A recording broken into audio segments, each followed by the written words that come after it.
Buenos días a todos y todas. Para mí es un gusto coordinar esta mesa de apertura de la jornada de cierre. Y como fui mencionada en la mesa anterior, quiero agradecer a todos los equipos de las distintas universidades del país y de las facultades que trabajaron en este foro. Hablamos de 40 universidades, son 40 equipos organizando actividades, mesas de conferencia, invitando colegas, ¿no? Construyendo distintos espacios y ámbitos de reflexión, de debate y de creatividad. También tuvimos muchas actividades de música, de teatro en distintas unidades académicas, así que bueno, no quería dejar de mencionar eso, y en especial la Facultad de Ciencias Sociales, ¿no? Donde estamos, que también, bueno, como parte del foro participamos activamente.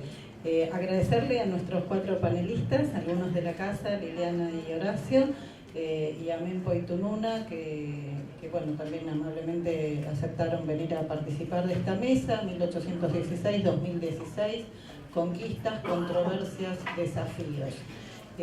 Bueno, un poco la idea, no los voy a presentar, ya todos los conocemos, pero intentamos tener una composición diversa y heterogénea. Tenemos sociólogos, escritores y sociólogas y escritoras, de universidades públicas, y bueno, yo no voy a tomar más tiempo porque creo que venimos atrasados, y vamos a darle la palabra a Horacio.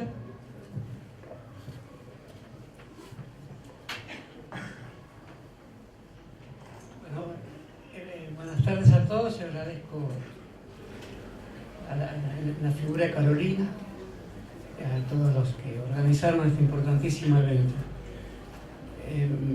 Quería hacer una referencia al modo en que se formaron las naciones latinoamericanas en momentos en que no hace mucho tiempo se postulaban nociones como UNASUR y un poco antes Mercosur, y para las naciones que están un poco al norte evidentemente también había distintos pactos de alianzas, uno de los cuales muy notorio fue encabezado en su momento en Caracas por el general Chávez.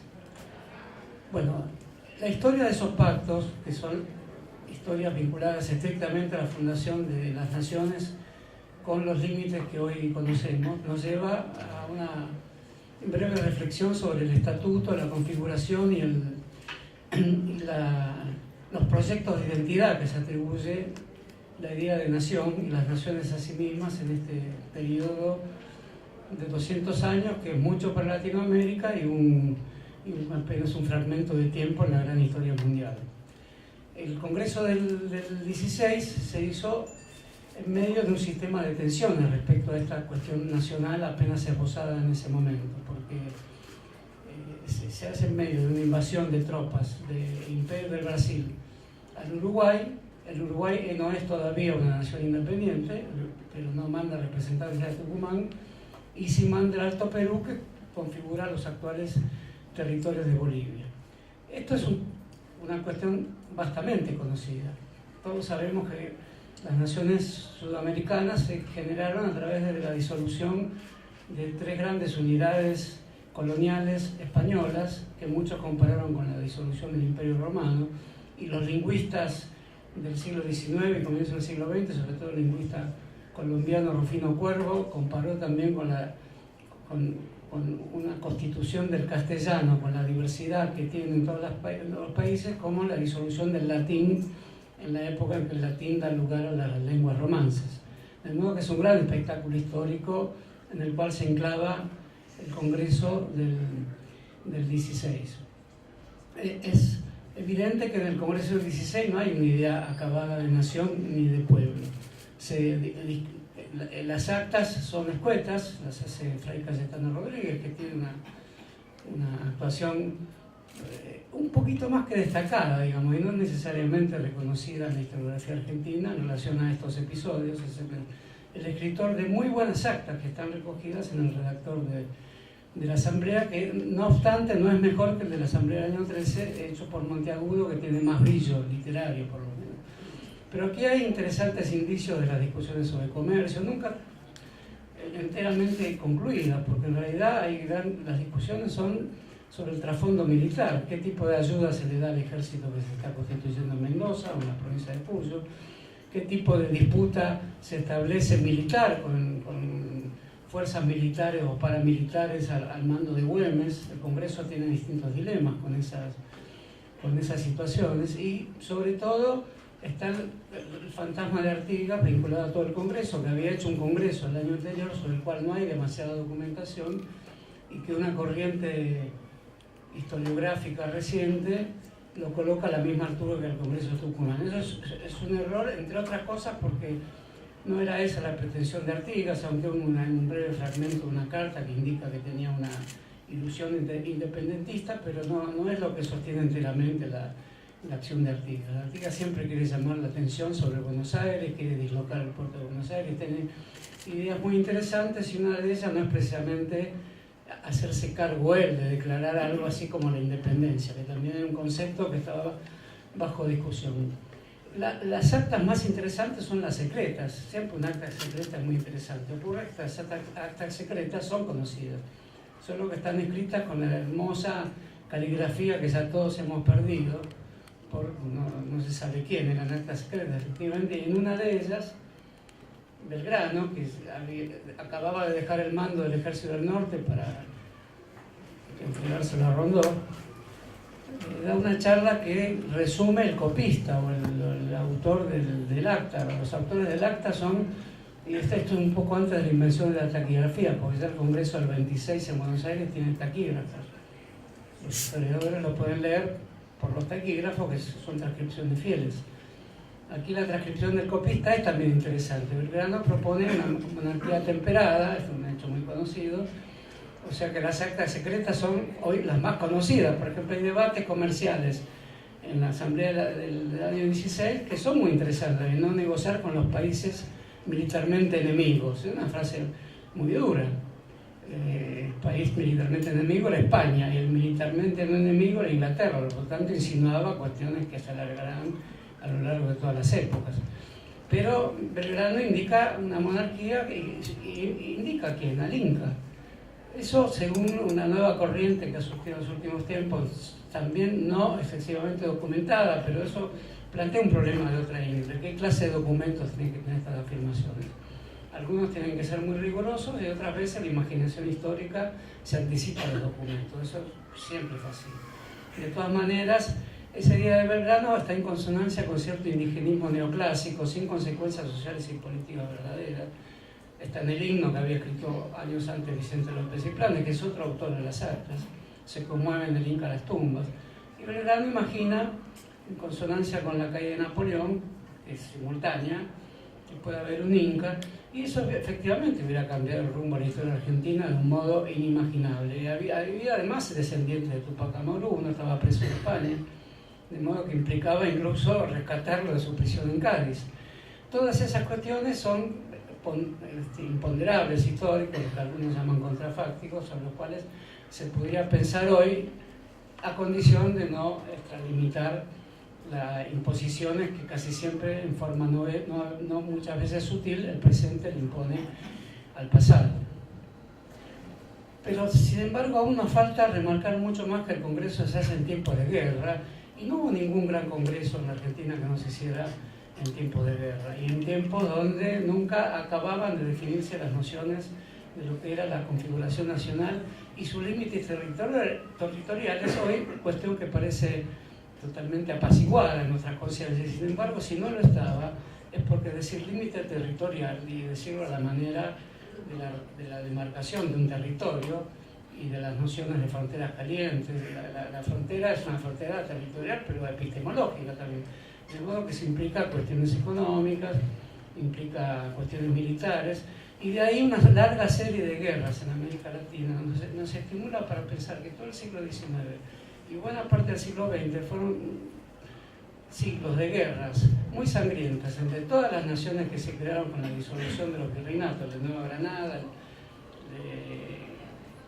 del Perú y del Río de la Plata. Esa disolución es una disolución en medio de oscuras guerras donde han muerto miles y miles de personas, algunas conocidamente denunciadas por Alberdi y por Guido Hispano, que fue la guerra del Paraguay o contra el Paraguay, y otras también denunciadas, pero que de todas maneras son algo así como el tejido interno dramático y evidentemente trágico que hay que contraponer con las ilusiones de los últimos años en relación a una UNASUR pacifista, etc. Eso no es así. Incluso el mismo acto del canciller brasileño de estos días de impedir que Venezuela tenga el papel de ser la entidad pro tempore del Mercosur es un acto que tiene cierta consistencia bélica y se escribe en esta historia de la guerra entre naciones que deberíamos saber interpretar mejor para poder definir mejor qué es la unidad latinoamericana y qué es ese sudamericanismo, ese llamado a los pueblos libres que tiene el himno nacional y que en general tienen los grandes manifiestos, incluso el de Felipe Varela, que son los más precisos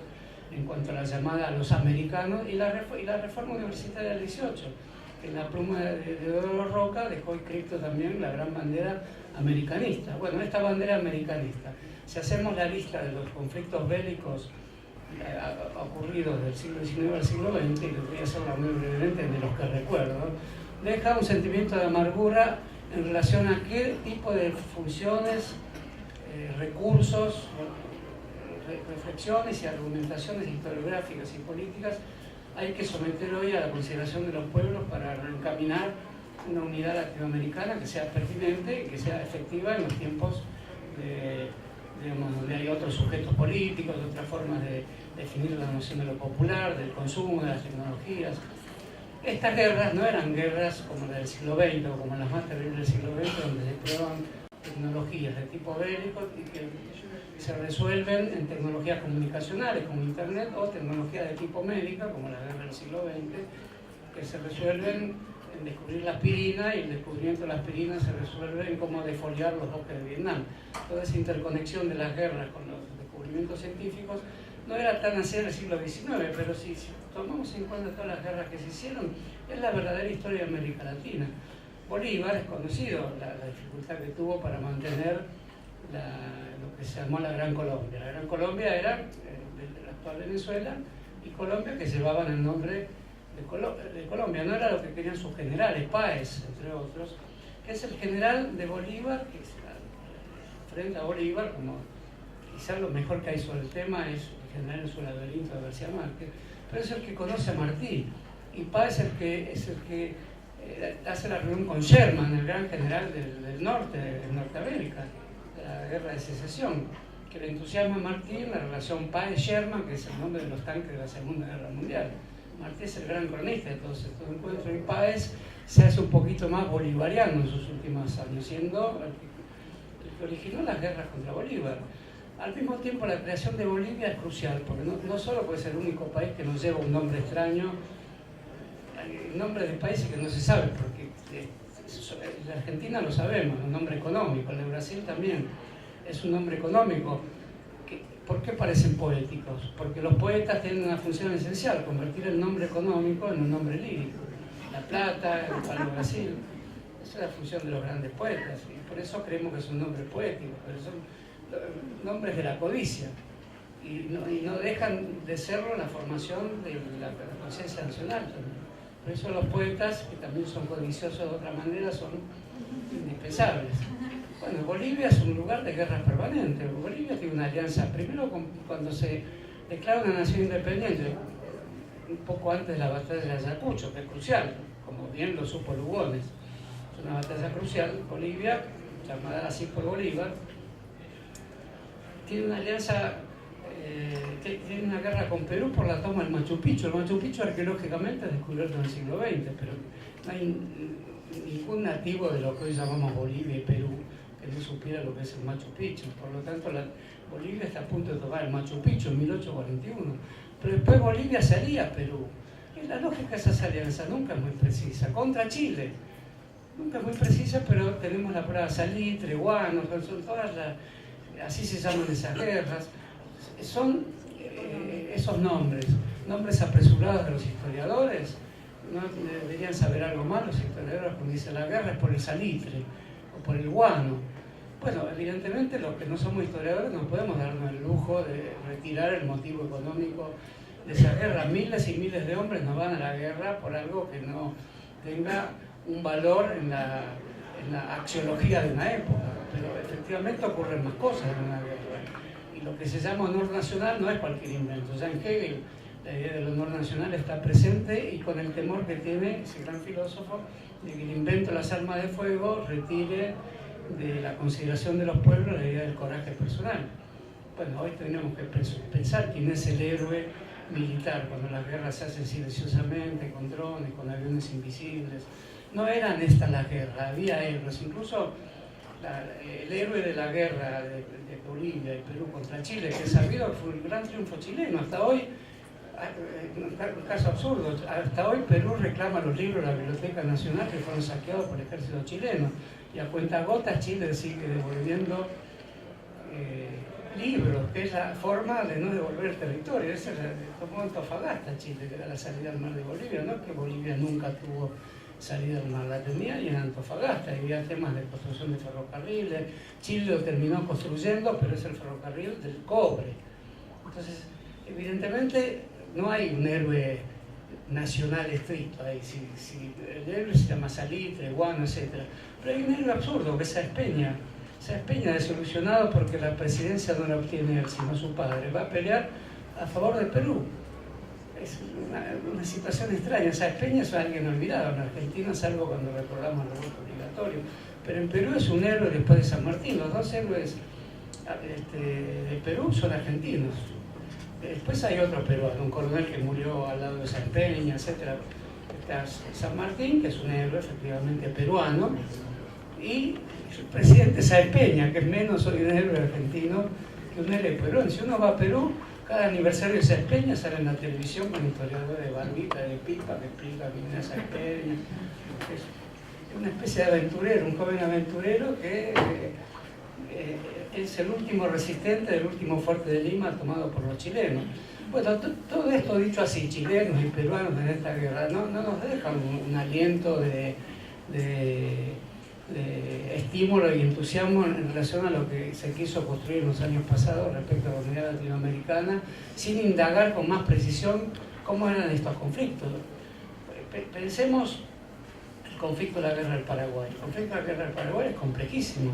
Es un conflicto que también extrae territorio del Paraguay. Una parte la tiene la Argentina hoy, una parte bastante grande la tiene Brasil, que ya había conseguido también expandir sus fronteras en el Acre. La expansión de la frontera en el Acre de Brasil es prácticamente un territorio igual al de Bolivia, y según los cuadros imaginarios del virreinato del Río de la Plata, donde el Acre pertenecía al virreinato del Río de la Plata, es una extensión territorial enorme.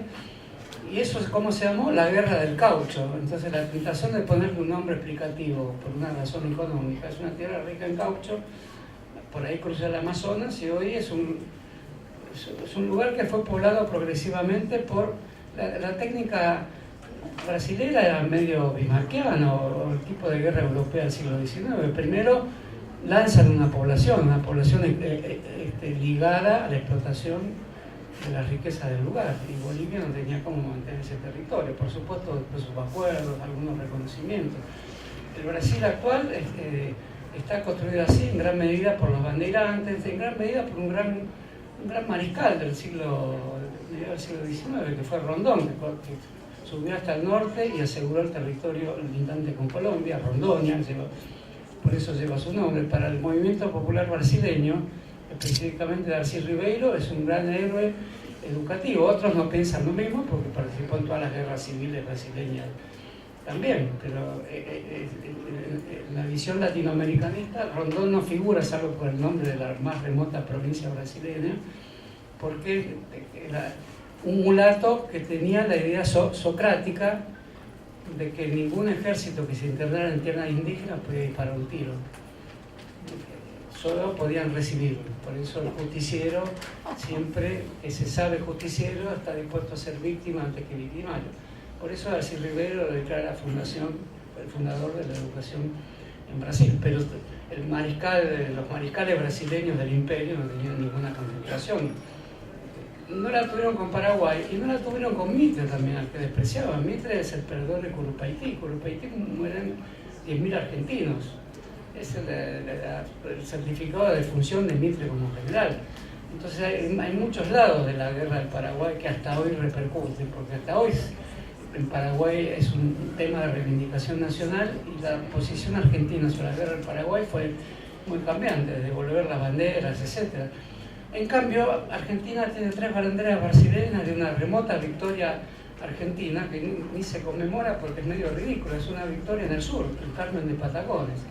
¿Por qué? Porque está en el cuadro de la guerra con Brasil. Argentina tuvo varias guerras con Brasil, y la de 1828, donde están buena parte de los generales y coroneles de San Martín, es una guerra de muchos años, de 2 o 3 años por lo menos, que se gana en Ituzaingó. De ahí la marcha de Ituzaingó del ejército argentino, que es una marcha brasileña, y de ahí la entrada del ejército brasileño en Buenos Aires en el aniversario de su derrota en Ituzaingó en 1828, que da inicio a la construcción del Estado de Uruguay. Es una construcción medio artificiosa, amparada por la diplomacia de Londres, como tantas veces se dijo.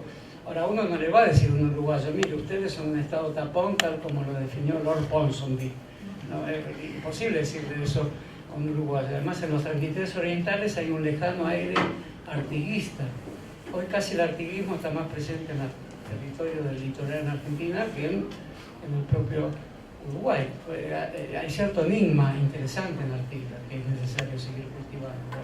Artigas sí dejó mucha documentación y muy bien escrita, porque él no era un escritor, porque tenía muy bueno. Uno de ellos fue el fundador de la Biblioteca Nacional de Montevideo, de Uruguay, que al mismo tiempo es uno de los fundadores de la Biblioteca Nacional Argentina. Por eso los vínculos que se han destruido, que se han debilitado, que se han desgarrado, son muchos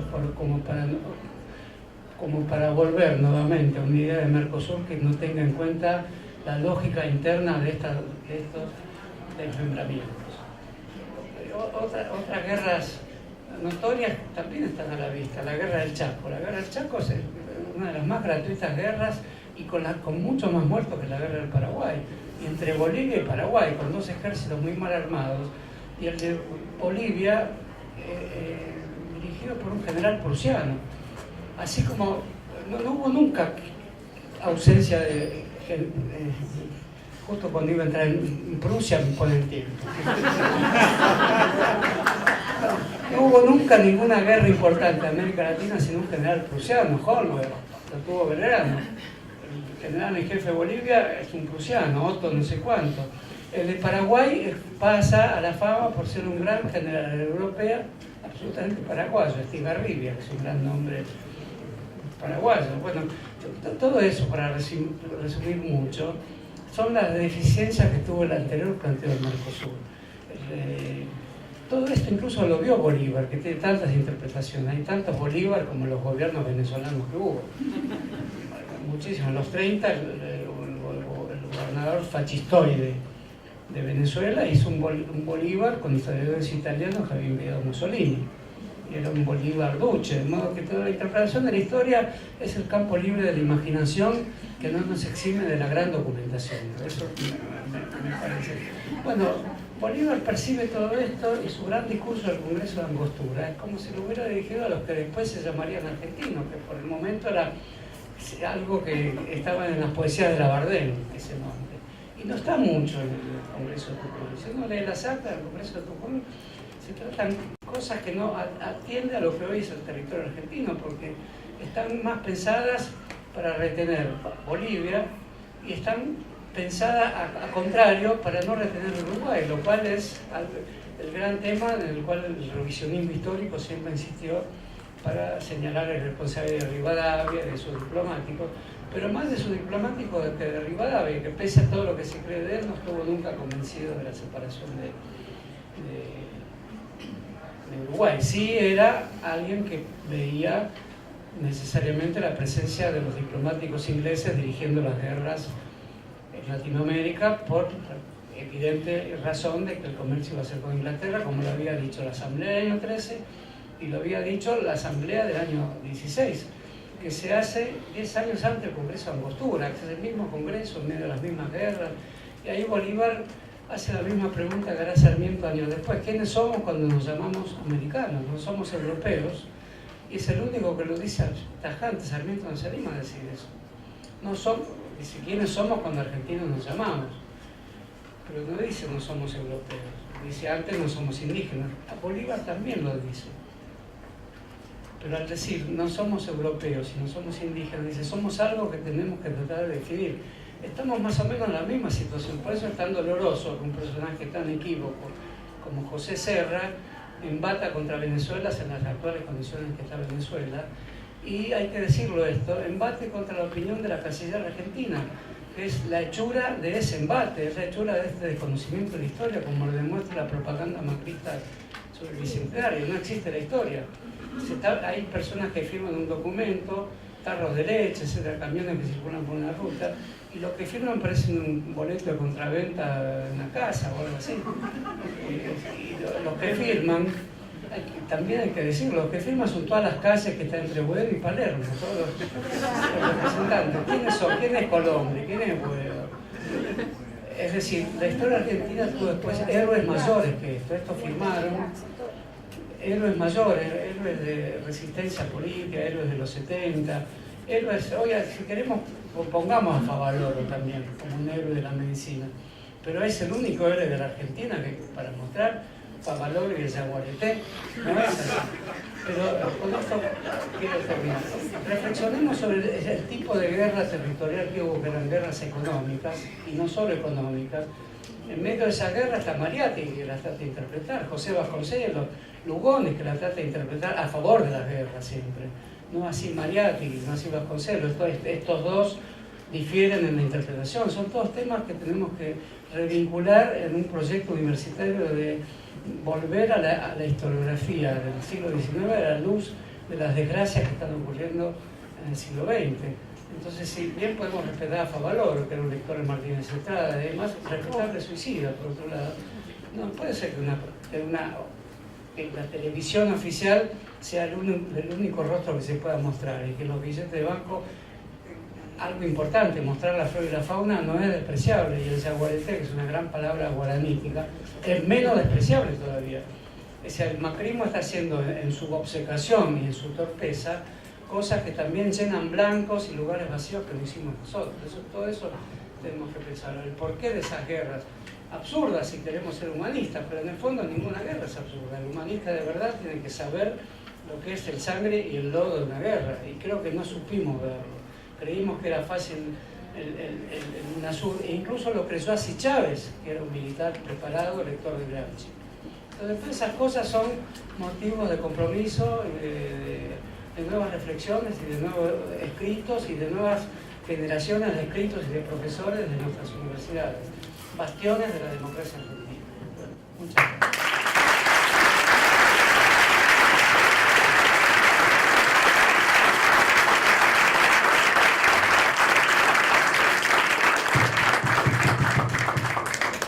Muchas gracias, Horacio. Queremos aclarar, van a circular papeles para hacer preguntas que vamos a seleccionar y leer al final de la mesa porque estamos bastante justos de tiempo.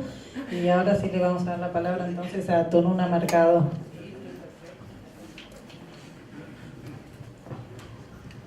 Yo tendría que haber ido a un seminario con Horacio para aprender todo lo que sabe antes de escribir esto, pero bueno, yo no vengo de ninguna universidad en este momento.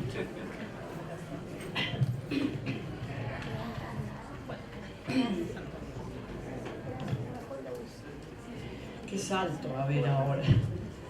Es amarillenta, breve, copia de un original que se perdió.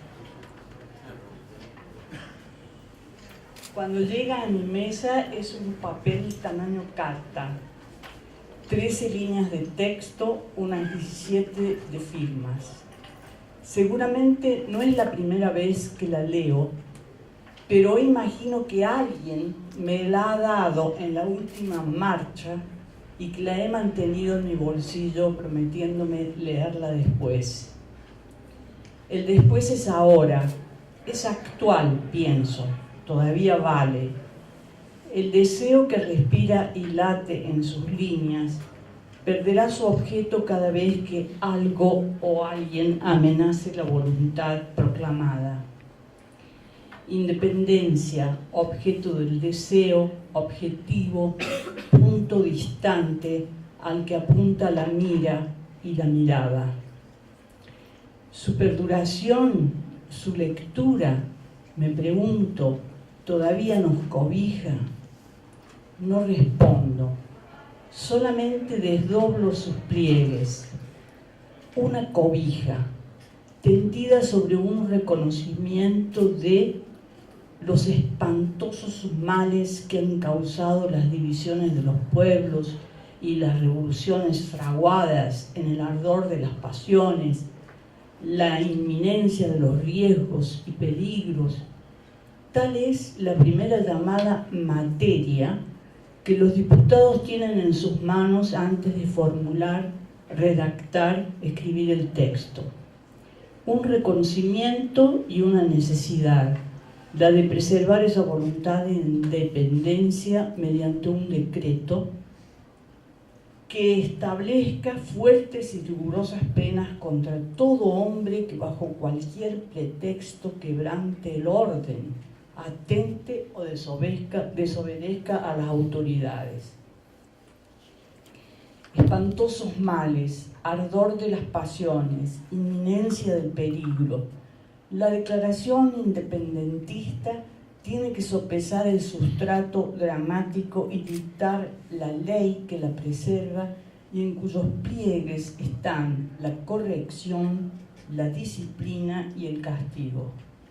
Un cronista establece que el Congreso de las Provincias Unidas continuó sus discusiones sobre el grande, augusto y sagrado objeto de la independencia de los pueblos que la forman. 3 términos para sostener un gran designio: grande, augusto, sagrado.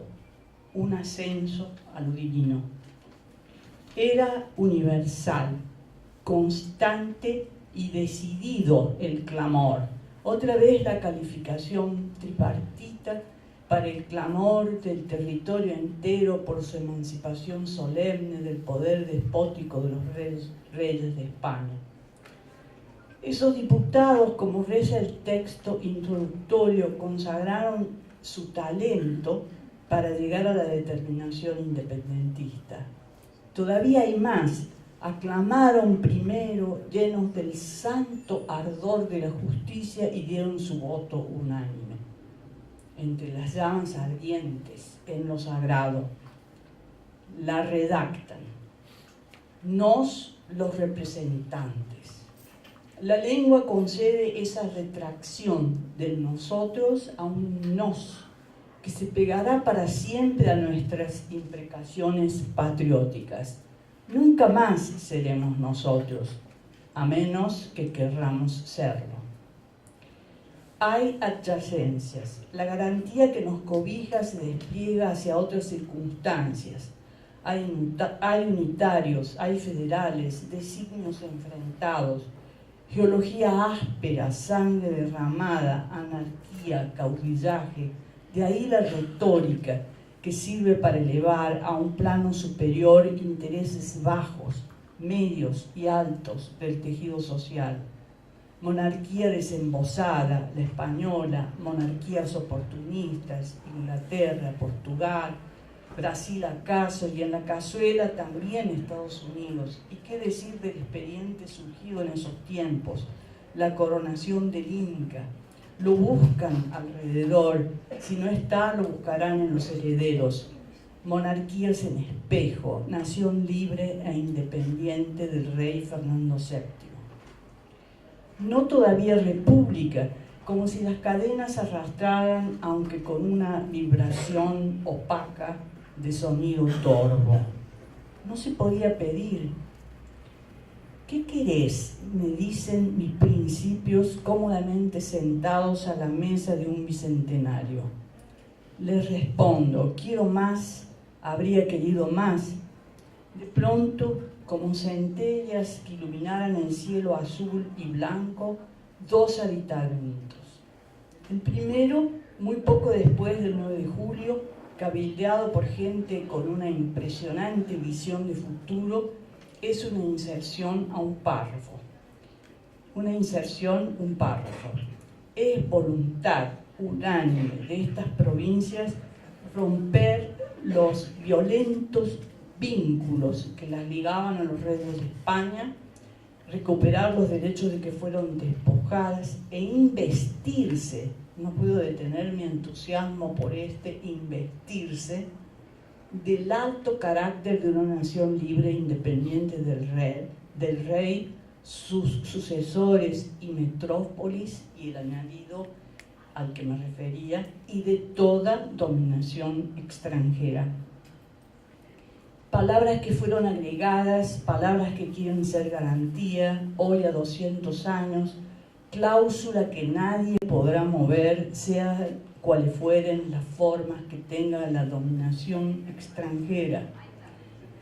El otro aditamento es más cabalmente una centella que ilumina el cielo azul y blanco, la adopción de la bandera de Belgrano. El Eterno en la cima preside. Abajo los congresistas protestan al cielo, a las naciones y hombres, todos del globo. La palabra justicia, que es lo que protestan, parece retrasarse en el párrafo. De pronto llega, descolocada, después del globo. La justicia que regla nuestros votos. Esa gente mira en derredor, está en los cielos, ungida por un propósito que tiene que llegar al mundo. Ese es el globo, en otros términos, la faz de la tierra. La tan mentada casa que los acoge, estoy siempre tentada de decir que los cobija, como si esa palabra me cubriera a través del tiempo y apesantara mis interrogantes. Es un sucucho donde habrán de amontonarse locales y fuereños. Habrá sillas, una mesa imaginada, un espacio apenas para alzar las manos, un frío que pasa por las rejas que dan a la calle, que esas parece que sí estaban, pero al parecer no todavía, porque las sesiones se harán en la casa del gobernador Arauz hasta que la sala propiamente los contenga y su patio sea el salón de baile y de celebración. Servicios, alojamiento, una inventiva permanece agazapada y lanza requiebros. Una taza, por favor, una copa que rozara los labios de la Prida, un mate de plata para Pedro Francisco de Uriarte, y doña Blanca, la dueña, que se apresura trayendo un quillango para cubrir las rodillas de Tames. Por lo menos un siglo para reconstruir los usos y las costumbres. La inventiva arriesga que muchos dormían en las galeras y los establos y que caballos apacentaban en el potrero, otros en casas de parientes, porque esa unidad de Beatus Cordubensis Tucumanae ya fundaba genealogía in situ, y porque las familias de Salta y Jujuy ya tenían allí fundos, seguramente. Otros más en los espacios de Dios, conventos, parroquias, casas de oración de los Beatus Cordubensis Tucumanae. Hay cuero, paños vastos y telas finas, caronillas de oveja, botas de potro, también armas, porque habrá guerreros de la independencia en esa prosapia que se inaugura. Corrillos y pasillos, mensajes de algunos todavía no próceres que le ladran al rey español pero le sonríen en Inglaterra, contubernios, negocios de las clases propietarias de tierras con el comercio, un capitalismo primigenio que tiene que asentarse sobre bases sólidas para pertenecer al globo, a la faz de la tierra. Paradoja, ordenarse, darse gobierno para ser libres. Voy y vengo varias veces sobre los nombres que serán prohombres en los libros de historia que habré leído y habré de leer. ¿Por qué un baile? Un nacimiento se festeja. Las firmas al pie agitan sus rúbricas si quieren bailar. El general Lamadrid es uno de los enfervorizados celebrantes. Arrastra a otro jefe del ejército. Dar un baile en celebridad de tan solemne declaratoria.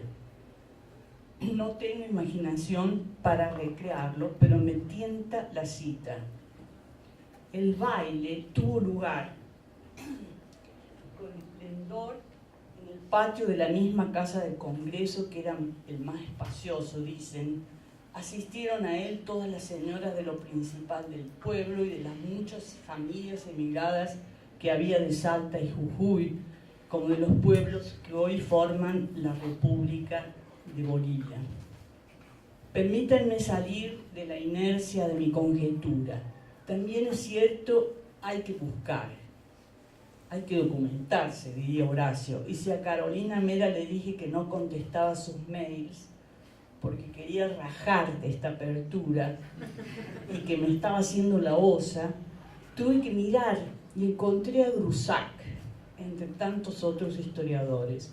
Lo elegí porque fui alumna de su hijo Luis en mi escuela normal, laica, soberana y sarmientina. Dice Grusac: el baile del 10 de julio quedó legendario en Tucumán. ¿Cuántas veces me han referido sus grandezas mis viejos amigos de uno y otro sexo, que habían sido testigos y actores de la inolvidable función? De tantas referencias sobrepuestas, solo conservo en la imaginación un tumulto y revoltijo de luces y armonías, guirnaldas de flores y emblemas patrióticos, manchas brillantes y vagas visiones de parejas enlazadas, en un alegre bullicio de voces, risas, jirones de frases perdidas que cubrían la delgada orquesta de fortepiano y violín. Héroes y heroínas se destacaban del relato según dice fuera el relator. Escuchando a doña Gertrudis Zavalía, parecía que llenaran el salón el simpático general Belgrano, los coroneles Álvarez y López, los dos talentosos secretarios del Congreso, el decidor Juan José Paso y el hacedor Serrano, oyendo a don Arcadio Talavera. Aquello resultaba un baile blanco de puras niñas imberbes, como él decía, y desfilaban ante mi vista interior en film, algo confuso, todas las verdades de 60 años atrás. No pongamos fechas, así como un hijo de Grusac pudo enseñarme, o estoy soñando. La Universidad de Córdoba, el Colegio Montserrat, que fueron lugares de paso y estancia para mí y mis hermanos, lucían en los títulos la teología mezclada con la filosofía de Juan José Paso, Jerónimo Salguero de Cabrera, José Antonio Cabrera, Eduardo Pérez Bulnes. Vuelvo a la declaración. Es voluntad unánime e indudable de estas provincias romper los violentos vínculos que las ligaban a los reyes de España. Violentos vínculos que esos representantes y las estirpes que representaban tenían con la población rasa, la gleba, la ralea, los indios, los negros, todos todavía irredentos que había que disciplinar. El eterno, los cielos sobre la tierra, en el territorio, velando por la propiedad conquistada e independizada. Me independizo de la declaración trasegada. En la Argentina que me tocó vivir, me privé muchas veces de la llamada patria. Canté el himno en el meeting, como se decía en mi tiempo adolescente. Había que ir al meeting, porque creía que al escucharme la policía montada iba a retroceder. El himno como arma. La patria no era mía, la patria de los militares no fue mía. Me hice de la patria mexicana solo como vocación de pertenencia y voluntad americana. La patria fue mala matria para mí. La matria, dice de León Rosichner en su trueque filosófico. Sin embargo, pese al exilio, ni un solo instante he podido estar fuera del país que me tocó.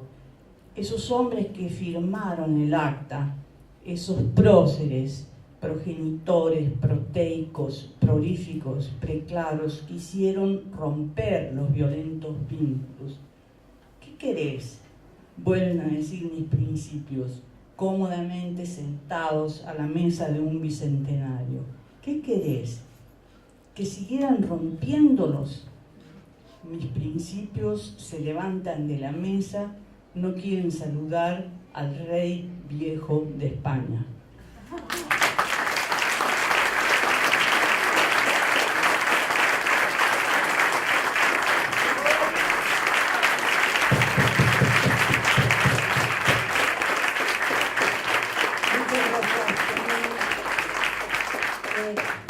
Antes de dar la palabra a nuestros dos colegas, quiero avisar que están empezando las mesas paralelas en el aula 307, la de identidades, subjetividades y diversidad cultural, y en el aula 200, lengua y emancipación.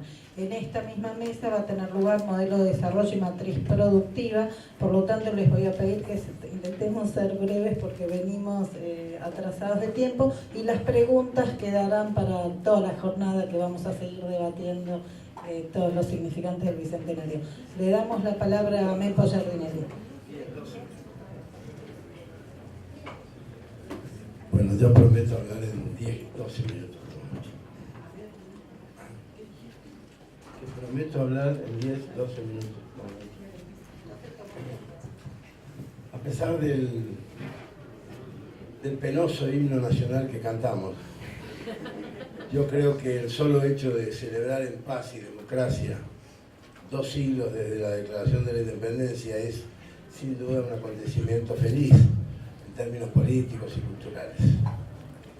Sin embargo, en este ardoroso e inquietante 2016, creo que nos encontramos frente a un aniversario concreto, en un país concreto, cuya situación social, política y económica, pero sobre todo moral, dista muchísimo de ser la que tantos y tantas argentinos y argentinas hubiésemos soñado.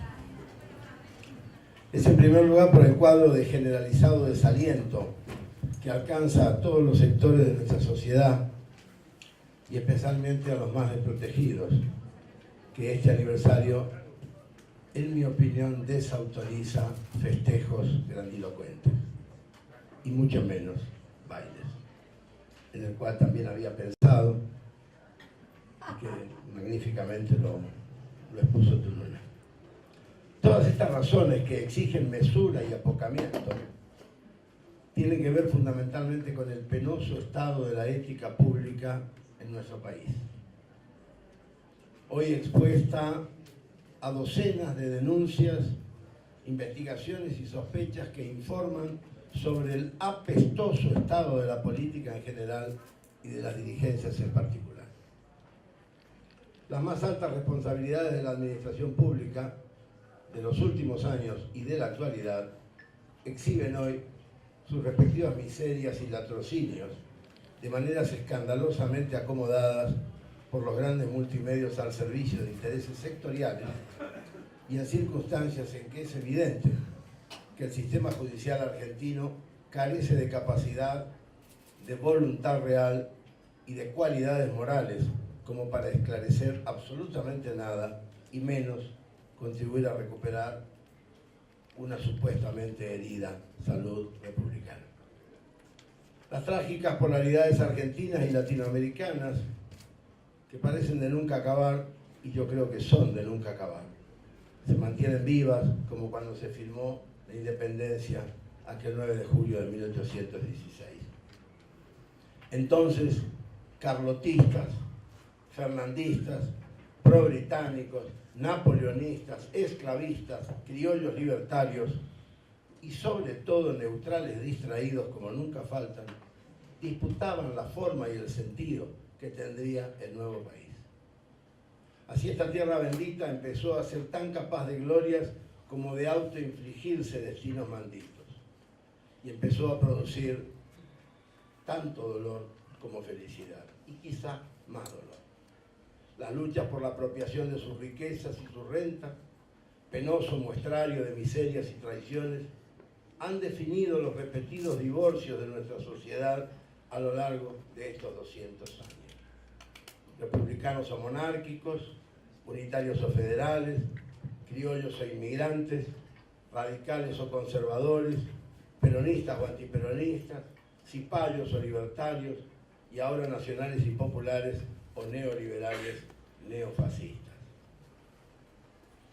Y alguien inventó el término estúpido grieta como si fuera la novedad de estos años. Cuando la vieja cuestión que determinó nuestra independencia del Reino de España es y sigue siendo, 2 siglos más tarde, en esencia la misma. De un lado, un pueblo que exige dignas condiciones de trabajo y de vida, educación y moralidad. Del otro, una oligarquía insaciable, inmutable, antinacional, ciega, corrupta y, aunque lo niegue, decididamente racista. La gran paradoja,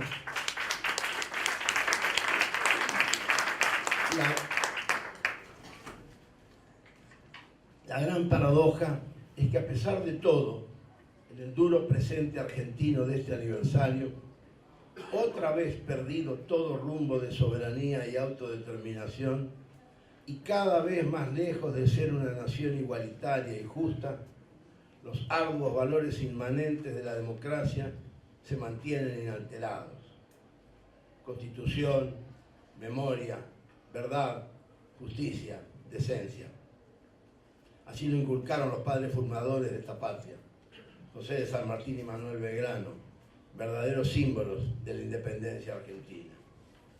A 200 años de esa declaración, solo caben y son urgentes la recuperación y reafirmación de los valores morales históricos de nuestro país y el imperio de la Constitución y de la paz social con justicia y equidad. Y esto me parece que llevaría a pensar, a mí me lleva a pensar, ¿por qué perdimos aquel rumbo? ¿Qué hacer ahora? Pienso en primer lugar en 2 ideas o pensamientos. Uno es que el gran enemigo de esta República Argentina de hoy es la prensa concentrada, que no es un fenómeno solamente argentino, pero a nosotros nos toca en la Argentina. Miren Brasil, miren los Estados Unidos. El sistema multimediático universal es el monstruo contemporáneo, es el gran enemigo de la humanidad. Y yo creo que tenemos que ser muy claros en ir subrayando esto, porque no hay salida política, no hay salida económica y social en nuestro país si no nos concentramos en esta conciencia. Es la prensa concentrada, el poder multimediático, el que distorsiona y enferma a la sociedad argentina día a día, hora a hora y sobre todo noche a noche. El otro factor que pienso es la constante construcción política fallida. Pueden estar bien las movilizaciones, pueden estar bien las propuestas, pero la pregunta que yo no sé responder es cómo cambia realmente una sociedad en democracia. Hablando con los propios, con los convencidos, no alcanza. No se explicó, por ejemplo, a la hora de votar el año pasado, qué fueron los 90. Nuestra generación, la mayoría de los aquí presentes, lo tenemos clarísimo. Sabemos del 2001. Pero los chicos, centenares de miles que empezaron a votar, tenían 1, 2 o 3 años entonces. Nosotros tenemos una memoria que no hemos sabido inculcar en los jóvenes. Ni se diga la corrupción. Nunca un plan de transparencia, y lo hemos pedido. Lo hemos pedido muchos de nosotros, pero ha seguido, a pesar de gobiernos con los que algunos de nosotros, como yo, simpatizamos y apoyamos, siguió la charlatanería y la hipocresía, y hoy la estamos pagando todos y todas. Temas como el medio ambiente, que nunca se tocó, que no hubo manera de tocar, lo que se favoreció, y hoy la Barrick, Monsanto y otras multinacionales disfrutan de esto, y también hay que decirlo. No nos dejaron votar en las PASO, y yo lo he reclamado en todo momento, y así salió un candidato flaco. Siempre sostuve esto.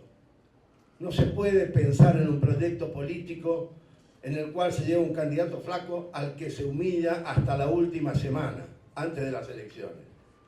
El maestro uruguayo, a quien tuve el honor de conocer y trabajar con él, don Carlos Quijano, creador de la revista Marcha y en México, en el exilio, de los cuadernos de marcha, decía siempre: no me preocupa el gobierno, me preocupa la oposición.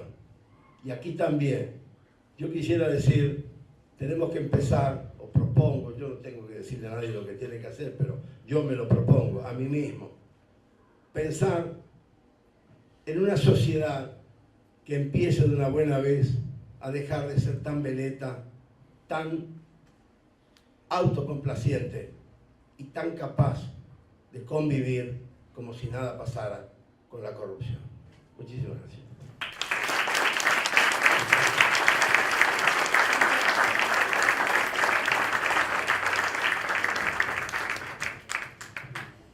Bueno, trataré de ser breve. A mí me gustaría enfocar este tema que hoy nos junta. Yo también, como Mempo y Tununa, compartí la patria mexicana en los años duros en que no se podía vivir acá. Quiero decir que, como ocasión siempre, el bicentenario, como lo fue el centenario, es un momento de reflexión sobre dónde estamos, de dónde venimos y a dónde vamos. Con ese enfoque que hizo Horacio, a mí me gustaría insistir en la idea de que la gesta de 1816, mirada hoy desde el presente, lo que muestra es el coraje de un conjunto de hombres que se lanzan a decretar un Estado independiente en el mundo europeo de la restauración, y en un contexto donde después de la Revolución de Mayo la crisis fiscal es muy fuerte, se corta la línea directa con las minas de plata, y por lo tanto hay que emprender una tarea ciclópea que es armar un Estado, crear una nacionalidad y un régimen político. Todos sabemos que ese periodo lleva hacia 1890 a conquistar el desierto, definir un territorio y organizar un Estado. Y que esa tarea en el 90 coincide con un periodo también de crisis y revolución, que realmente va a despertar varios y muchos demonios que, como bien dijo aquí Mempo, no son nuevos, porque de republicanos independentistas y monárquicos luego serán unitarios y federales, pero a lo largo de todo este proceso las oposiciones se formaron, y como sabemos la política se arma a partir de un conjunto de oposiciones acerca de cómo definir un Estado, una nacionalidad, un régimen. Bien, yo quiero rescatar la idea de que la gran conquista de comienzos de siglo, que festeja también el centenario en el momento de un país próspero, es la posibilidad que tuvimos los argentinos de elegir, por primera vez en elecciones limpias y libres. Eso es 1916, eso es el fruto de la ley Sáenz Peña. Pero al mismo tiempo que ese país, Argentina, a comienzos del siglo XX, tenía un fortísimo sentimiento igualitario y se decía: en Argentina nadie es más que nadie, al mismo tiempo todos los diagnósticos y los ensayos lúcidos de la época enfatizaban el país dividido, el problema de la cohesión social con la migración, la política inmigratoria, y a la vez el problema de la seguridad y la soberanía amenazada. Por lo tanto, este país dividido va a ser objeto, por ejemplo, Joaquín B. González, la ley del odio, en cómo zafar de esta permanente disposición a no desterrar el odio de la política y no saber negociar la rabia. Eso lo van a encontrar en Agustín Álvarez, en Bunge, en todos los que de distintos planos van a teorizar el problema de la Argentina dividida. Bien, eso es una herencia que tenemos a comienzo del centenario y además con un país próspero. Pero la otra gran conquista va a venir a mediados del siglo XX con el peronismo, que es resolver el problema de los trabajadores, las conquistas sociales de los trabajadores, que hicieron que, así como a fines del XIX surgiera una clase media poderosa que hacía de la Argentina el país de la dorada medianía en el centenario, ya nosotros en mediados del siglo XX tenemos una clase obrera con un nivel de vida que es absolutamente original y distintivo de lo que era el estado de bienestar argentino de entonces. Pero como todos saben, el parteaguas después de la Primera Guerra fue la crisis del 30, la Argentina perdió su nicho en el mundo y la prosperidad, y ahí se inicia la historia de la inestabilidad política recurrente con el primer golpe militar en el 30, donde los poderosos no aceptan las reglas cuando con esas reglas no obtienen los resultados que quieren. Por lo tanto, civiles y militares entran en este ciclo que va a culminar con la dictadura del horror en el 76. Al mismo tiempo, recuperando los temas de Horacio, la idea de nación desde 1816, desde 1810, era muy confusa, muy intermitente, pero con la Constitución del 53, la idea de nación era la idea de ciudadanos que previamente individuos son convertidos en ciudadanos que forman el colectivo nacional, la idea de un contrato político. Sin embargo, a partir del 90 y con la conciencia de que el Estado debía hacerse cargo de la educación de los ciudadanos para crear la nacionalidad argentina, cada vez más la noción de nación es una noción de influencia alemana, el romanticismo alemán, y es la noción de nación homogénea, unánime, de comunidad política amenazada por enemigos de adentro y de afuera. Esto introduce un modo de ver la política que fue también el modo de los movimientos nacionales y populares, el primero de los cuales fue el irigoyenismo, porque la nación y la causa era el partido de la Unión Cívica Radical. Y el régimen falaz eran los adversarios enemigos de la causa. Esto, obviamente, como fórmula política, va en lo sucesivo a encontrar diferentes protagonistas. Pero también me importa señalar que este sentido esencial de la nación lo tuvo el ejército, las fuerzas armadas, que hicieron del territorio y la espada la noción de argentinidad. Cada pedacito del territorio argentino es la Argentina y la espada está para protegerlos. Tanto que son guardianes de esta patria territorial al punto de creerse los árbitros de la política en Argentina durante mucho tiempo. Pero también la Iglesia decretó que éramos una nación católica y no de católicos. Por lo tanto, los argentinos eran un pueblo de Dios, no cualquier pueblo. Y todos los que no son pueblo de Dios no son argentinos. Quiero mostrar esto porque esta dualidad, este sistema de contradicciones, esta imposibilidad de establecer una convivencia con diálogo y negociación del conflicto no es nueva, es una larguísima historia. Por otro lado, tenemos 30 años, desde el 83, de un régimen democrático que sus crisis las procesa sin golpes militares y las procesa de manera parlamentaria o paraconstitucional. Tenemos que celebrar que vivimos en democracia, porque las generaciones jóvenes realmente no han podido, por suerte, experimentar lo que los que ya somos viejitos nos ha tocado vivir con los sucesivos golpes. Por lo menos yo empecé con el golpe del 66 y de ahí en más muchos otros.